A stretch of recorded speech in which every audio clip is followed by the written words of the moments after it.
दोस्तों, मेरा नाम साधना है। महेश सर ने मेरी स्टोरी डाली जो कि मुझे बहुत पसंद आई। आज मैंने सोचा कि आप सभी को मैं अपनी लाइफ की स्टोरी बताऊंगी, लेकिन मेरी स्टोरी का एंड नहीं हुआ। मैं आज भी उस चीज़ को झेल रही हूँ। अब तो मुझे ऐसा लगता है कि शायद मेरी इस मुश्किल का कोई एंड नहीं होगा। मैं इन सब चीज़ों को झेलते झेलते परेशान हो गई हूँ। दोस्तों, मेरी इस कहानी की शुरुआत 26 मार्च सन 2020 में हुई है, जिस टाइम लॉकडाउन चल रहा था। मैंने अपनी दादी को खोया था, लेकिन मुझे ये बिल्कुल भी नहीं पता था कि मैं उस दिन के बाद मेरी पूरी ज़िंदगी बदल जाएगी। सबसे पहले जो मेरे साथ हुआ था वो ये था कि जब घाट से वापस आने के बाद सब लोग नहा रहे थे और हम लोगों ने अपना घर पूरी तरह शुद्ध किया था। उस वक्त मैंने और मेरी बहन अपनी बड़ी मम्मी के कमरे में लेटे हुए थे कि तभी मेरी मम्मी ने मेरी बहन को बुलाया। उसका नाम लिया खुशी कि तभी बेड के नीचे से आवाज़ आई, खुशी खुशी खुशी, तकरीबन 3 बार। तब हमने इस चीज़ को इग्नोर किया। लेकिन दोस्तों, उस दिन के बाद मुझे अपने घर में काला साया दिखने लगा। उसके बाल एकदम बिखरे हुए थे। मैंने अपनी माँ को बताया, पर उन्हें लगा कि शायद दादी के जाने के बाद मुझे बुरा लग रहा है, तभी ये सब सोच रही है। उस वक्त उन्होंने मेरी कोई भी बात सच नहीं मानी। लेकिन उस दिन के बाद जब दादी की 13वीं हुई थी, उनकी आवाज़ से मुझे किसी ने बुलाया, वो भी बार बार। लेकिन तब भी मेरी बात किसी ने नहीं मानी। पर दोस्तों, उस दिन से पता नहीं क्या हुआ, जो भी मेरी दादी के फोटो को हाथ लगाता था उसकी अचानक से तबीयत खराब हो जाती थी। मेरी माँ ने उनकी फोटो को सब्जी का भोग लगाया। माँ की भी तबीयत खराब हो गई, उनको अचानक से टाइफाइड हो गया। फिर माँ ने बताया कि एक दिन रात को हम सब सो रहे थे। उस वक्त मेरा नाम कोई बाहर से बार बार ले रहा था। जब मैंने कहा कौन है, तो आवाज़ बंद हो गई। फिर एक दिन मैंने अपने सपने में ये देखा कि माँ के चेहरे से खून निकल रहा है, जैसे कि उनके चेहरे को किसी ने ब्लेड से काट दिया हो। तब मैंने अपने सपने में कि तुम्हारी माँ के ऊपर किसी ने भयानक काला जादू किया है। और हाँ, एक बात मैं बताना ही भूल गई। जिस ज़मीन पर हमारा घर बना हुआ है, वो ज़मीन के नीचे किसी की लाश गड़ी हुई है, क्योंकि पहले समय में किसी का मर्डर कर कर उसको वहीं गाड़ दिया जाता था। शायद उसकी आत्मा यहाँ किसी को रहने नहीं देती, क्योंकि जब से हम यहाँ आए हैं तब से हमारे घर में कोई भी बरकत नहीं आई। लेकिन जब मेरी माँ को इस बात का एहसास हुआ तो वो मुझे एक अंकल के पास ले गई, जो कि झाड़ फूँक करता था।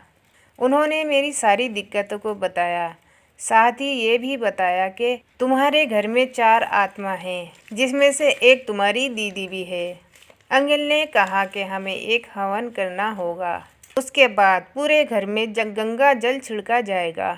दोस्तों, हम लोगों को उन्हें कुछ पैसे देने थे, लेकिन जिस दिन उन्हें पैसे देने थे उस दिन हमें ऐसा लग रहा था कि जैसे कोई हमें बाहर जाने से रोक रहा हो। सच कहूँ तो उस समय अचानक से मौसम खराब हो गया, बादल एकदम काले हो गए थे। ऐसा लग रहा था कि मानो हम उन लोगों तक नहीं पहुँच पाएंगे, लेकिन हम कैसे भी करके उन तक पहुँच गए और उन्हें पैसे दे दिए। दोस्तों, पैसे देने के बाद उन्होंने बताया, हम हवन तो कर दे, लेकिन तुम्हारी माँ को जान का खतरा हो सकता है। ये सुनने के बाद माँ ने फिर भी हवन करवाया। हवन करवाने के बाद कुछ दिन ही तक ठीक रहा। बस कुछ ही दिन बीतने के बाद फिर से सब कुछ वैसा ही हो गया।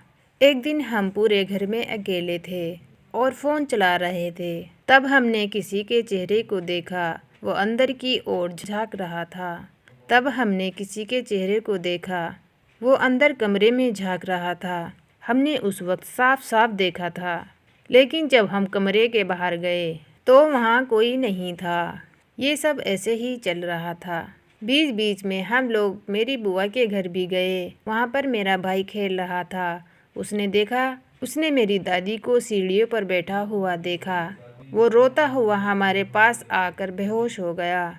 उसे पता नहीं क्या हो गया था। उस दिन फिर जब अंकल ने उस पर गंगा जल छिड़का इसके बाद महीने बीत गए और दिवाली का दिन आया। उस दिन भी ऐसा ही कुछ हुआ। हम लोग घर में पूजा करके एक रिश्तेदारों के घर गए थे।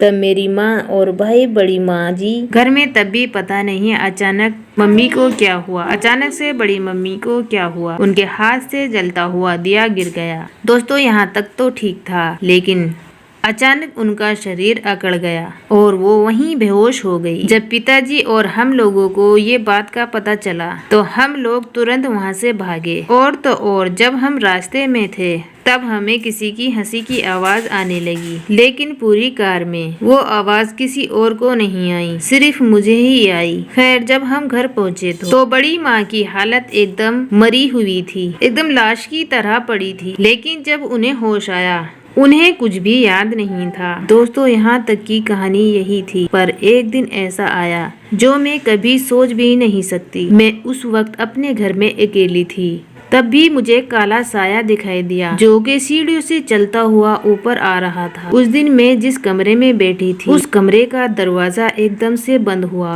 मैं उस वक्त उसे खोलने की बहुत कोशिश कर रही थी, पर वो नहीं खुला।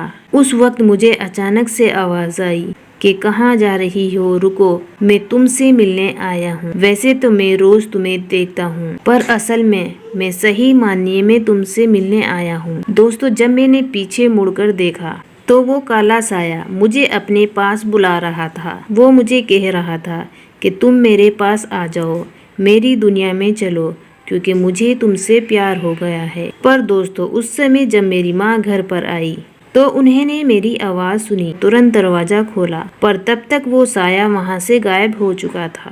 दोस्तों उस दिन के बाद से जब मैं रोज सुबह उठती थी तो मेरे शरीर में चोट के निशान पड़े रहते हैं। लेकिन हैरानी वाली बात तो ये है कि मैं जब भी किसी को दिखाने की कोशिश करती हूँ तो वो गायब हो जाते हैं। सच कहूँ तो मैं इन चीजों को झेलते झेलते बहुत थक गई हूँ। ऐसा लगता है कि कभी न कभी वो साया मुझे ले ही जाएगा। अभी फिलहाल मम्मी ने मुझे दूसरे बाबा को दिखाया है। उन्होंने बताया कि वो एक शमशान की आत्मा है जो कि तुमसे प्यार करने लगी है। वो रोज तुम्हें देखती है और हर समय तुम्हारे साथ रहती है। उन्होंने मुझे एक अंगूठी और धागा बांधा है जिसको मैंने आज तक पहना हुआ है। उन्होंने बताया कि अगर ये धागा और अंगूठी उतर गई तो तुम जिंदा नहीं बचोगी। सच कहूँ तो अब ऐसा लगने लगा है कि शायद मेरी ये परेशानी खत्म नहीं होने वाली। मन करता है कि सुसाइड कर लूं। मैं इतना परेशान हो चुकी हूँ। हर समय मुझे लगता है कि कोई मुझे बुला रहा है, कोई ना कोई मेरे आसपास होता है। कल की ही रात की बात है, किसी ने मुझे बुलाया। आज जब मैंने देखा तो वो काला साया मेरे सामने ही खड़ा था, पर मैं कुछ भी नहीं कर पाई। मेरी कहानी लंबी ज़रूर है, पर उसकी सच्चाई मैं झेल रही हूँ। आशा करती हूँ कि अगर आप मेरी स्टोरी सुनेंगे तो शायद कहीं ना कहीं मुझे कहीं तो मदद मिलेगी। तो दोस्तों आपने देखा कि इनकी कहानी कितनी खतरनाक थी। मुझे उम्मीद है कि आपको ये कहानी पसंद आई होगी।